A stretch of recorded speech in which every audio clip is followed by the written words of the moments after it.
இது மகிமை நேரம்.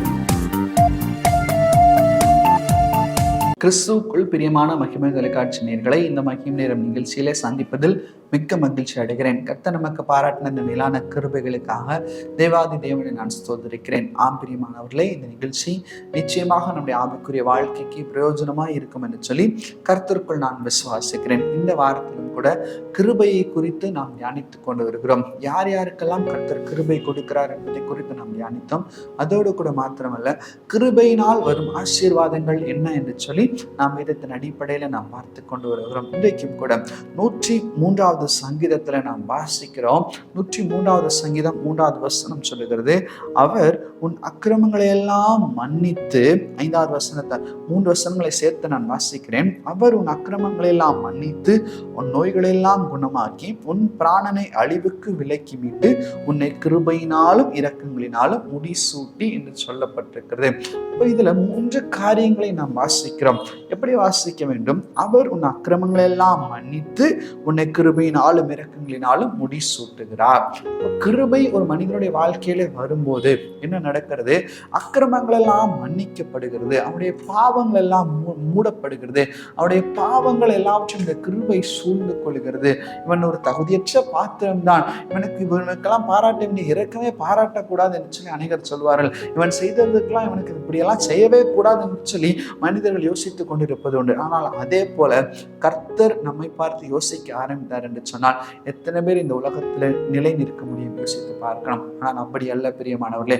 நாம் செய்கிறதான அக்கிரமங்கள் எல்லாவற்றையும், அக்கிரமங்கள் என்று சொல்லும்போது அக்கிரம சிந்தை, அக்கிரமமான செயல்கள், ஒருவேளை மற்றவர்களுக்கு விரோதமாய் நாம் தவறுகளை இழைப்பதற்கு துணை போயிருந்தோமானால் அப்படிப்பட்டதான செயல்கள் எல்லாவற்றையும் கர்த்தர் மன்னித்து நமக்கு கிருபை கொடுக்கிறாராம். இது நம்முடைய ஆத்துமாவிலே கர்த்தர் கொடுக்கிறதான ஒரு விடுதலையை காண்பிக்கிறது. பாவங்களிலிருந்து கர்த்தர் நம்மை விலக்குகிறார், பாவங்களிலிருந்து நம்மை விடுதலை ஆக்குகிறதை இந்த வேத வசனம் நமக்கு காட்டுகிறது. ஒரு மனுஷனுடைய வாழ்க்கையில பாவம் இருக்கும் என்று சொன்னால் அவன் தன்னைத்தானே அவன் வெறுத்து தள்ளி கொண்டிருக்கிறான். அவன் கர்த்தருக்கு முன்பதாக நீதிமான் அல்ல என்று சொல்லப்பட்டிருக்கிறது. ஆனால் வேத வசனம் சொல்லுகிறது, ஏனெனில் நான் அவர்கள் அநியாயங்களை கிருபையாய் மன்னித்து அவர்கள் பாவங்களையும் அக்கிரமங்களையும் இனி நினையாமல் இருப்பேன் என்று சொல்லி கர்த்தர் சொல்லுகிறார் என்பதாக எபிரேயருக்கு நிருபம் 8வது அதிகாரம் 12வது வசனத்துல நாம் வாசிக்கிறோம். அப்ப நம்முடைய ஆத்துமாவுல ஒரு விடுதலையை இந்த கிருபை நிமித்தமாக கர்த்தர் கட்டளையிடுகிறார். 2வது நாம் பார்க்கும்போது, உன் நோய்களெல்லாம் குணமாக்கி உன்னை கிருபையினாலும் இரக்கங்களினாலும் முடிசூட்டுகிறார். கர்த்தர் என்ன செய்கிறாரா? நம்முடைய நோய்கள் எல்லாவற்றையும் அவர் குணமாக்குகிறவராய் கூட இருக்கிறார். நோய்களிலிருந்து ஒரு விடுதலையை கர்த்தர் கொடுக்கிறார். நோய்கள் எல்லாவற்றையும் நீக்கி நம்மை பரிசுத்தப்படுத்துகிறார். ஒருவேளை இன்னைக்கு நமக்கு அநேகர் ஒருவேளை பலவீனத்து நிமித்தமாய் பாதிக்கப்பட்டு கொண்டிருக்கலாம். பவுல் எழுதும்போது எழுதுகிறாரு, எனக்கு இப்படிப்பட்டதான ஒரு பலவீனம் இருக்கிறது, எனக்கு ஒரு முள் கொடுக்கப்பட்டிருக்கிறது, ஆனால் கர்த்தரோ என் கிருபை உனக்கு போதும், பலவீனத்திலே என் பலன் பூரணமாய் விளங்கும் என்று சொல்லி சொன்னார் என்று சொல்லி இருக்கிறார். அப்போ இன்னைக்கு பலவீனத்துல ஒருவேளை நம்ம வாழ்ந்து கொண்டிருப்போமானால் அவருடைய கிருபை நம்ம மேல் வைக்கும் போது, அது எப்படிப்பட்டதான பலவீனம் இருந்தாலும் விசுவாசத்தோடு நாம் கேட்கும் போது கிருபையை நம்ம மேல் பொழிய பண்ணி அந்த எல்லா விதமான பலவீனங்களிலிருந்து நமக்கு விடுதலை கொடுத்து ஒரு பரிபூர்ண சுகத்தை கொடுக்க கர்த்தர் சித்தமுள்ளவராயும் இருக்கிறார். கர்த்தர் வல்லமை மிக்கவராயும் இருக்கிறார். பிரியமானவர்களே, அப்போ சரீரத்துல ஒரு விடுதலையை இதன் மூலமாய் நாம் பெற்றுக்கொள்கிறோம். முதலாவது பார்த்தா கிருபையினால ஆத்துமத்துல ஒரு விடுதலை கிடைத்தது. 2வது இந்த கிருபையினால் என்ன கிடைக்கிறது? சரீரத்துல விடுதலை கிடைத்தது.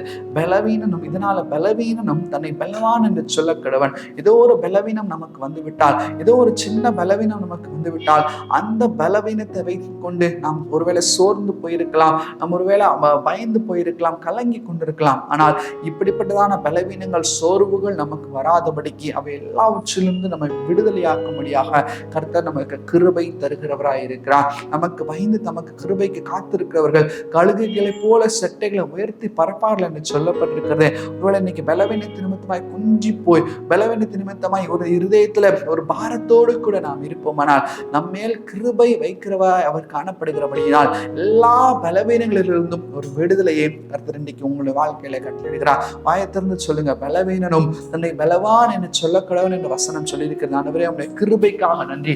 என்னுடைய பலவீனத்துல நீர் எனக்கு விடுதலை தந்து விட்டீர், நன்றி என்று சொல்லி விசுவாச அறிக்கையை நாம் செய்யும் போது பிசாசு வெட்கப்படுவான். நம்முடைய பலவீனங்கள் விடுதலையாகி நாம் நிச்சயமாக பரிபூர்ண சுகத்தை நாம் பெற்றுக்கொள்ள முடியும். மூன்றாவதாக நாம் பார்க்கிறோம், உன் பிராணனை அழிவுக்கு விலக்கி மீட்டு உன்னை கிருபையினாலும் முடிந்த இரக்கங்களினாலும் முடிசூட்டுகிறார். பிராணன் என்று சொல்லும் போது ஆவி.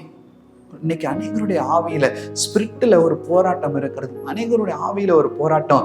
ஆவியில உண்மையாய் கர்த்தரை ஆராதிக்க முடியாதபடிக்கு ஆவியை பிசாசால் ஆட்கொண்டு வைத்திருக்கிறான். அநேக ஆவி நிமித்தமா ஒருவேளை பில்லி சூனியத்தின் கட்டுகள், ஏவலின் கட்டுகள், இப்படிப்பட்டதான காரியங்கள், கர்த்தருக்கு விரோதமாய் செய்யப்பட்டதான காரியங்கள், கர்த்தருடைய பிள்ளைகளுக்கு விரோதமாய் செய்யப்பட்டதான காரியங்கள், அவரை உண்மையாய் ஆராதனை செய்வதற்கு, உண்மையாய் ஆவியோடு தொழுது கொள்வதற்கு தடையாய் காணப்படுகிறதே. அவை எல்லாவற்றிலிருந்தும் கர்த்தர் விடுதலையை கொடுக்கிறார். கிருபையை அவர் நம்மேல் வைக்கிற போது அவை எல்லாவற்றிலிருந்தும் கழுவி நம்மை பரிசுத்தப்படுத்தி உண்மையான பிள்ளைகளாய் நம்மை மாற்றுகிறார். பிரியமானவர்களே, ஒருவேளை இன்னைக்கு இப்படிப்பட்டதான ஒரு சூழ்நிலை, இந்த பலவீனத்தின் கட்டுகள் நிமித்தமா ஆவியில ஒரு போராட்டத்தை யாராவது இந்த நேரத்தில் சகித்து கொண்டிருப்பீர்களானால் கர்த்தர் சொல்கிறார், இன்றைக்கு கர்த்தர் உங்களை விடுதலை செய்கிறார். இன்றைக்கு கர்த்தர் உங்களுக்கு கிருபையை கொடுக்கிறார். உங்க மேல அவருடைய கண்களை வைக்கிறான். நீங்க ஒப்பு கொடுங்க. ஆண்டவருடைய சமூகத்துல தாழ்மைப்படுங்கள். ஆண்டவருடைய சமூகத்துல ஒப்பு கொடுங்கள். ஆண்டவரே, நான் ஒப்பு கொடுக்கிறேன். என்னுடைய காரியங்கள் எல்லாவற்றையும் சமூகத்துல நான் தருகிறேன். என்னிடத்துல மாற்ற வேண்டிய எல்லா காரியத்தை நான் மாற்றுகிறேன். கிருபை மாத்திரம் நீர் எனக்கு தாரும், கிருபை மாத்திரம் எனக்கு தாரும் என்று சொல்லி கேட்கும் போது எல்லா ஆவிக்குரிய போராட்டங்களில் இருந்தும், எல்லா ஆவிக்குரிய கட்டுகளில் இருந்தும் அவர் விடுதலையை கொடுத்து, பரிபூர்ண விடுதலையை கொடுத்து ஆவியை, பிராணனை விலக்கி மீட்கிறார். பிசாசு இந்த பிராணனை எப்படியாவது அழிக்க வேண்டும், இந்த ஆத்மா, இந்த ஆவியை எப்படியாவது அழித்து அழிவுக்கு நேராய், நரகத்திற்கு நேராய் கொண்டு செல்ல வேண்டும் என்று சொல்லி எத்தனம் செய்து கொண்டிருக்கிறான பிசாசை முறியடிக்கும்படியா நம்முடைய கிருபையை கர்த்தர் உங்களுக்கு கொடுக்கிறார். அவருக்கு பயந்திருக்கிறவர்கள் மேல் அவருடைய கிருபை வருகிறதே. உண்மையாய் கர்த்தருக்கு பயந்து காரியத்தை நடப்பீங்கள். கர்த்தருக்கு உண்மையாய் ஒப்பு கொடுங்கள். அப்படி ஒப்பு கொடுக்கும் போது நிச்சயமாகவே எல்லா காரியங்களும், சரீரத்திலும் சரி, ஆவியிலும் சரி, நம்முடைய வாழ்க்கையில சரி, எல்லா ஆத்மா சரீரத்துல 3 காரியங்களை விடுதலையை கர்த்தர் கொடுத்து உண்மையான பாத்திரமா, ஆண்டவரை ஆராதிக்கிறதான பாத்திரமா எனக்கு மாற்ற அவர் சித்தமுள்ளவராய் இருக்கிறார். கிருபை மேல் கிருபை தருகிறதான ஆண்டவர். அந்த கிருபை நாம் பற்றி கொண்டிருக்க வேண்டும். கிருபையை போக்கடித்து விடக்கூடாது.